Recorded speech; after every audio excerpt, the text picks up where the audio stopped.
നിലവിലെ ആസൂത്രണ പ്രകാരം മറ്റിടങ്ങളിലൊരിടത്തും പൊതുദർശനം ആസൂത്രണം ചെയ്തിട്ടില്ല. പക്ഷേ ഇവിടെ 3 മണിയോടുകൂടി തന്നെ തീരുമെന്നാണ് നിലവിൽ പ്രതീക്ഷിക്കുന്നത്. അതല്ല, എല്ലാവർക്കും കണ്ടുതീരാനുള്ള അവസരം ഒരുക്കുമെന്ന് പോലീസും മറ്റ് അധികൃതരും അറിയിക്കുന്നുണ്ട്. വരുന്ന എല്ലാവർക്കും തന്നെ അന്ത്യോപചാരം അർപ്പിക്കാനും യാത്ര പറയാനുമുള്ള അവസരം ടൗൺ ഹാളിൽ ഒരുക്കാനുള്ള സംവിധാനങ്ങൾ ഇവിടെ ഒരുക്കിയിട്ടുണ്ട്. അങ്ങനെയാണെങ്കിൽ കൂടി ഒരു 4 മണിയോടുകൂടി തന്നെ പൊതുദർശനം അവസാനിക്കും എന്ന് കണക്കാക്കും എന്നുള്ളതാണ്. പിന്നീടായിരിക്കും കണ്ടനാട്ടെ വീട്ടിലേക്ക് കൊണ്ടുപോവുകയും അവിടെ മൃതദേഹം സൂക്ഷിക്കുകയും നാളെ രാവിലത്തേക്കുള്ള സംസ്കാര ചടങ്ങുകൾക്കായിട്ടുള്ള ഒരുക്കങ്ങളുമായിരിക്കും. മറ്റൊരിടത്തും പൊതുദർശനം ഇതേവരെ സജ്ജീകരിച്ചിട്ടില്ല എന്നുള്ളതാണ്. അമൃത പറഞ്ഞു വന്നപ്പോൾ ശ്രദ്ധിക്കേണ്ട ഒരു കാര്യം, അദ്ദേഹം സംവിധാനം ചെയ്ത 2 ചിത്രങ്ങൾ എന്നുള്ളതാണ്. 2 ചിത്രങ്ങൾ, ഒന്ന് വടക്കോ കേന്ദ്രവും മറ്റൊന്ന് ചിന്താവിഷ്ടയായ ശ്യാമളയുമായിരുന്നു. 2 ചിത്രങ്ങളും ദേശീയ സംസ്ഥാന പുരസ്കാരങ്ങൾ നേടി എന്നുള്ളതാണ്.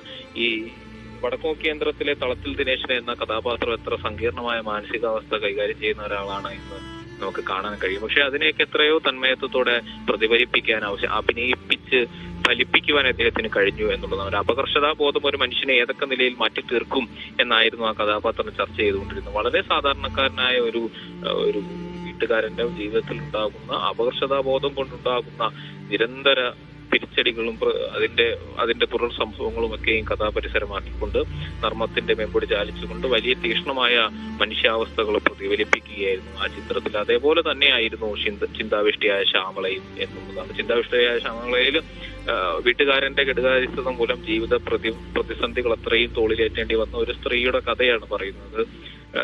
എത്ര മനോഹരമായിട്ടാണ് ആ കഥാപരിസരത്തെ രൂപീകരിച്ചിരിക്കുന്നത് എന്നുള്ളതാണ്. ഒരുപക്ഷെ എല്ലാ വീടുകളിലും, നമ്മുടെ കേരളത്തിലെ എല്ലാ വീടുകളിലും ആ സാഹചര്യങ്ങൾ സങ്കല്പിച്ചെടുക്കാവുന്ന തരത്തിലേക്ക് അത്രമേൽ റിലേറ്റബിൾ ആയിരുന്നു, താരതമ്യപ്പെടുത്താവുന്നതായിരുന്നു. അതെ, അത് തന്നെയാണ് ആശിക. ഇപ്പോൾ നമുക്ക് ഈ കഥാപാത്രങ്ങളൊക്കെ അല്ലെങ്കിൽ ഈ സിനിമകളൊക്കെ കാണുമ്പോൾ നമുക്ക് വളരെ റിലേറ്റ് ചെയ്യാൻ പറ്റുന്ന കാര്യങ്ങൾ തന്നെയാണ്. കാരണം നമ്മളത് സ്ഥിരമായി കാണുന്നുണ്ട്. നമ്മുടെ സമൂഹത്തിൽ, നമ്മുടെ ചുറ്റിലും ഇത്തരത്തിലുള്ള കഥാപാത്രങ്ങളൊക്കെ അല്ലെങ്കിൽ ഇത്തരത്തിലുള്ള മനുഷ്യന്മാരൊക്കെ ഉള്ളത് നമ്മൾ നേരിട്ട് കാണുന്നതാണ്. പക്ഷേ അന്ന് ഇത്രയും വർഷങ്ങൾക്ക് മുൻപ് ഇത്തരത്തിലുള്ള സാഹചര്യങ്ങളിലൂടെ മനുഷ്യർ കടന്നു പോകുന്നുണ്ട് എന്നുള്ളത് അദ്ദേഹം അത് മുന്നോട്ട് വെച്ചു, അല്ലെങ്കിൽ അദ്ദേഹം അത് എഴുതി ഒരു പരുവമാക്കി എന്നുള്ളത് എടുത്തു പറയേണ്ട ഒരു കാര്യം തന്നെയല്ലേ. കാരണം പ്രത്യേകിച്ച് അദ്ദേഹത്തിൻ്റെ ഈ രാഷ്ട്രീയപരമായുള്ള സിനിമകളൊക്കെ ചർച്ചയാകുന്ന, പ്രത്യേകിച്ച് സന്ദേശമൊക്കെ ചർച്ചയാകുന്ന നമ്മൾ നേരത്തെയും പറയുകയുണ്ടായി. അപ്പോൾ നേരത്തെ തന്നെ ഇന്ന് ഇങ്ങനെയൊക്കെ സംഭവിക്കുമെന്ന് അദ്ദേഹത്തിന് അന്നേ അറിയാമായിരുന്നു എന്ന് നമ്മൾ കളിക്കായെങ്കിലും പറയാറില്ലേ? തീർച്ചയായും കലാകാരന്മാരെ കുറിച്ച് അങ്ങനെയാണല്ലോ പറഞ്ഞത്, ഭാവിയെ കാണുന്ന ആളുകളാണ്, ഭാവിയെ പ്രവചിക്കുന്ന ആളുകളാണ് എന്നാണല്ലോ കലാകാരന്മാരെ കുറിച്ച് പറയുന്നത്. അത് ശ്രീനിവാസന്റെ കാര്യത്തിലും ശരിയായിരുന്നു എന്ന് തന്നെ പറയേണ്ടിയിരിക്കുന്നത്. അതിലെ ഏറ്റവും ഉദാഹരണമാണ് സന്ദേശം എന്നുള്ള ചിത്രം. സന്ദേശം സിനിമയിലെ ഓരോ ഡയലോഗുകളും കാലത്തിന് മുന്നേ സഞ്ചരിച്ചവയായിരുന്നു. ഓരോ രാഷ്ട്രീയ കക്ഷികളെ കുറിച്ചും, കേരളത്തിന്റെ ഒരു സാഹചര്യത്തിൽ പ്രധാനപ്പെട്ട രാഷ്ട്രീയ കക്ഷികളെ കുറിച്ച്, അവരുണ്ടാകുന്ന ഓരോ സമൂഹത്തിൽ അവരുണ്ടാകുന്ന ഇടപെടലുകൾ വിവിധ തലങ്ങളിൽ, അത് വിദ്യാർത്ഥി മുതൽ മുതിർന്ന ആളുകൾ വരെയും ഉണ്ടാകുന്ന ചലനങ്ങൾ, അവ എങ്ങനെ പ്രതിഫലിക്കുന്നു, അവയുടെ രാഷ്ട്രീയ രൂപീകരണം, ഓരോ രാഷ്ട്രീയ സന്ദർഭങ്ങളിൽ എങ്ങനെ പ്രതികരിക്കുന്നു എന്നതടക്കം നമുക്ക് കാണാൻ കഴിഞ്ഞു. ഓരോ തെരഞ്ഞെടുപ്പിന്റെ ഘട്ടങ്ങളും നമ്മൾ നേരത്തെ പറഞ്ഞതുപോലെ ഈ പോളണ്ടിനെ കുറിച്ച് ഒരക്ഷരം മിണ്ടരുത് എന്ന് വീണ്ടും എടുത്ത് പരിശോധിക്കുന്ന തരത്തിലേക്ക് കാര്യങ്ങൾ മാറി. ആ നിലയിലൊരു ചിത്രം അദ്ദേഹത്തിന് നിർമ്മിക്കാൻ കഴിഞ്ഞു എന്നുള്ളതാണ്. സന്ദേശ സിനിമയുടെ ആകെ മൊത്തം രാഷ്ട്രീയ സന്ദേശം എന്നുള്ള ചോദ്യം നമ്മൾ അവിടെ തന്നെ എപ്പോഴും ഉയർത്തണം എന്ന് പല ചർച്ചകളും ഉയർന്നു വരുന്ന ഒരു കാലഘട്ടം കൂടിയാണ്. പക്ഷേ അതിലുണ്ടാക്കിയിരിക്കുന്ന രാഷ്ട്രീയ സന്ദർഭങ്ങൾ നമ്മുടെ ഇന്നത്തെ രാഷ്ട്രീയ സന്ദർഭങ്ങളുമായി എത്രമേൽ യോജിച്ചു നിൽക്കുന്നു എന്നുള്ളതാണ്. അത് വളരെ രസകരമായി തന്നെ ആലോചിക്കേണ്ടതാണ്. കലാധിവർത്തിയായി അദ്ദേഹത്തിന്റെ കൃതികൾ സൃഷ്ടികൾ പ്രവർത്തിക്കും എന്ന് നമുക്ക് പ്രതീക്ഷ നൽകുന്നു.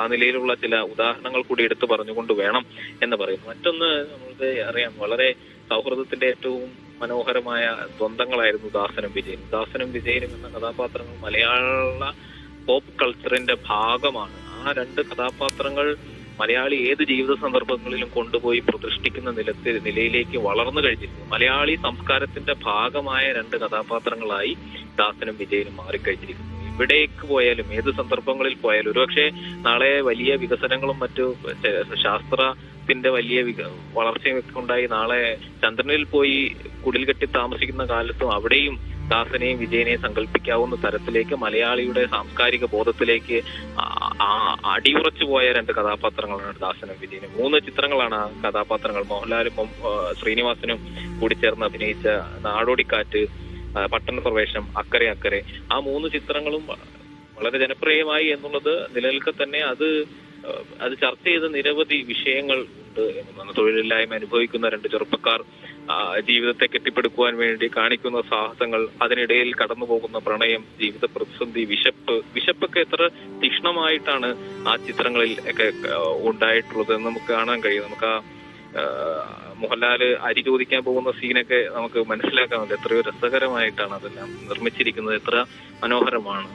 അത്ര ജീവിതത്തിന്റെ ഏറ്റവും തീക്ഷ്ണമായ സന്ദർഭങ്ങളെ ഏറ്റവും മനോഹരമായി, ഏറ്റവും ആസ്വാദ്യകരമായി അവതരിപ്പിച്ചു എന്നുള്ളതാണ്. ഒരുപക്ഷെ ബഷീറിനെ കുറിച്ചൊക്കെ, സാഹിത്യത്തിൽ ബഷീറിനെ കുറിച്ചൊക്കെ പറയുമല്ലോ, ഏറ്റവും വേദനാജനകമായ സന്ദർഭങ്ങളെ, കണ്ണീരിറ്റുന്ന സന്ദർഭങ്ങളെ ചിരിച്ചുകൊണ്ട് ആസ്വദിക്കാൻ കഴിയുന്ന രീതിയിൽ ബഷീർ സാഹിത്യത്തിൽ ചെയ്തു എന്ന് പറയുന്ന നിലയിലുള്ള ഒരു കർത്തവ്യമാണ് ഈ സിനിമയിൽ ശ്രീനിവാസൻ ചെയ്തത് എന്ന് എല്ലാ സിനിമകളെയും എടുത്ത് പരിശോധിക്കുമ്പോൾ തന്നെയും കാണാൻ കഴിയും എന്ന് പറയുന്നു.